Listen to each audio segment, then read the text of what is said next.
শীতের অনেক সবজি চলে এসছে, তো একটু হালকা খাওয়াই যায় শীতকালেও। যে শীতে সবসময় রিচ খেতে হয় এটা কোনো মানে নেই। তো আমি কড়াইতে সর্ষের তেল গরম করতে দিয়ে দিলাম। আর এদিকে নিয়েছি ছোট্ট রুই মাছ, ফ্রেশ রুই, নুন হলুদ মাখিয়ে নিয়েছি। আর এখানে সবজি কেটে নিয়েছি, যেমন বেগুন, আলু, শিম। এটা সিমটা কচি আছে খুবই, তাই আমি ভাপ দিয়ে জল ফেলিনি। আর যদি একটু টাইট মনে হয় তখন আপনারা একটু ভাপ দিয়ে জল ফেলে দেবেন। এ দিয়ে মাছটা আমি এখন ভেজে নেব, সঙ্গে বড়ি দেব একটু আমি অবশ্যই।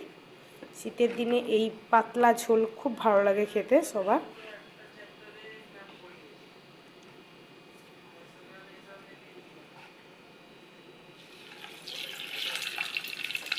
মাছগুলো ছেড়ে দিলাম। দেখতে পাচ্ছেন একেবারে ছোট্ট রুই, ওই 1 কিলো সাইজের রুইয়ে পাতলা ঝোলটা খুবই ভালো লাগে খেতে, তাই আমি দিয়ে দিচ্ছি। দিয়ে ভেজে নিই। মাছগুলো দেখছেন খুব কড়া নয়, মোটামুটি মিডিয়াম ভাজা।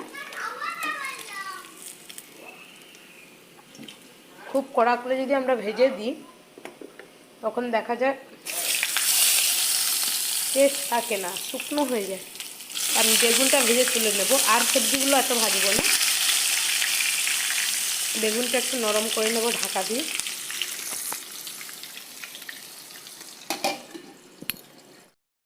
বেগুনগুলোও নরম করে ভাজা হয়ে গেছে দেখুন, কারণ বেগুনটা তো ঝোলে দিলে গলে যায়, তো কাঁচা দিতে পারবো না, আর প্রথম থেকে দিলে একেবারে শেষ হয়ে যাবে। তার কারণ বেগুনটাকে আমি সাঁতলে উঠিয়ে নিলাম। এদিকে আমার হিঙের বড়ি, এগুলো কেনা।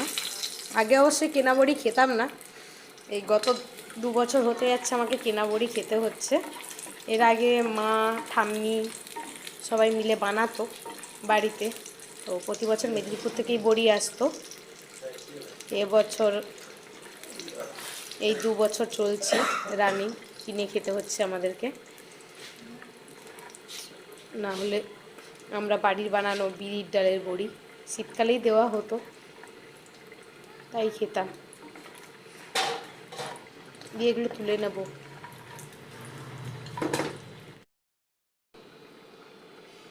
তেলটা গরম করে নিয়েছি, আর দেখতে পাচ্ছেন আমি 2টো কাঁচা লঙ্কা ছিঁড়ে দেবো, 2টো গোটা দেব। আমি একটু লাল লাল ভালোবাসি তাই দিলাম। তো আমি সবজিগুলো কিন্তু আর সাঁতলাবো না, এখানে আমি রাঁধুনি ফোড়নে দিচ্ছি। দিয়ে 2টো কাঁচা লঙ্কা যেটা ছিঁড়ে রেখেছিলাম ওটা দিয়ে দিলাম, একটা সুন্দর গন্ধ আসছে। এবারে আলুগুলো দিয়ে দিচ্ছি আমি। আলু আর শিমটা একসঙ্গে দিয়ে দেবো। শিমটা সবাই জানেন শক্ত হয়, সহজে গলে না।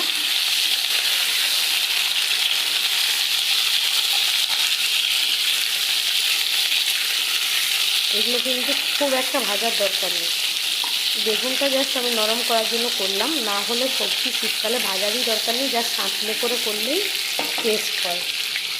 এখানে আমি আদা বাটা 1/2 টেবিলেরও কম, দেখতে পাচ্ছেন কতটুকু দিলাম।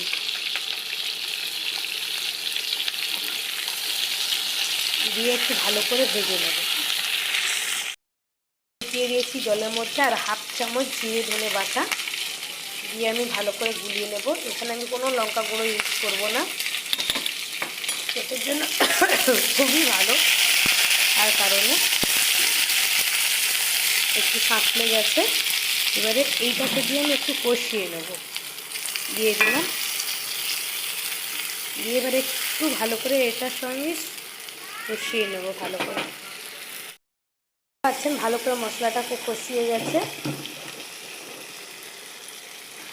এদিকে আমি জল ফুটতে দিয়ে দিয়েছিলাম। সবসময় বলি গরম জলটা রান্নায় দেবেন, খুব ভালো টেস্ট হয়। আজকেও আমি সেই গরম জল করেছি সাইড দিয়ে।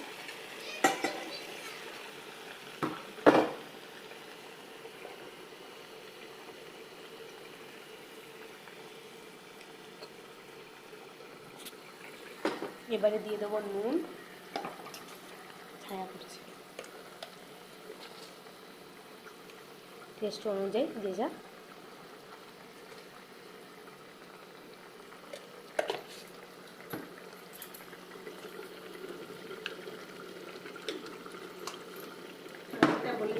আমি একটু সব রান্নায় মোটামুটি টুকটাক চিনি ইউজ করি, সামান্য হলেও মন শান্তির জন্য এইটুকু।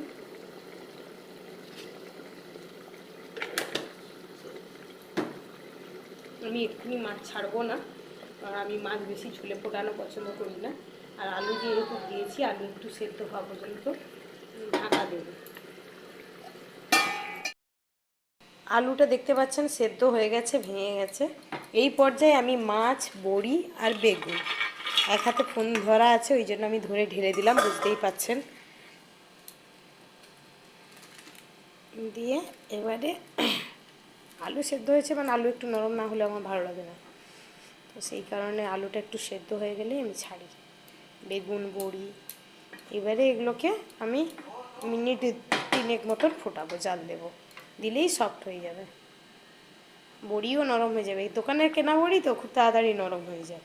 বাড়ির যদি হতো আমাকে ওই আলুর সঙ্গেই দিতে হতো, যেটা দেশের বানানো। তো আর এর ওপরে আমি দিয়ে দেবো একটু ধনেপাতা, ধুয়ে করে জলে ভিজিয়ে রেখেছি। ধনেপাতা শীতকালে এরকমই পাতলা ঝোল সবজি দিয়ে, আর ধনেপাতার ফ্লেভার, গরম গরম ভাত, আর কি চাই দুপুরবেলা।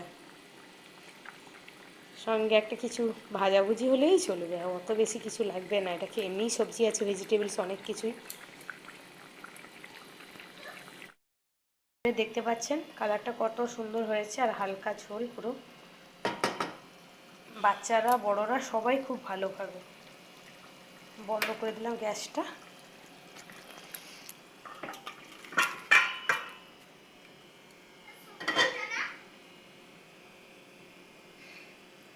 প্লিজ সবাই বাড়িতে ট্রাই করুন এরকমই হালকা ঝোল।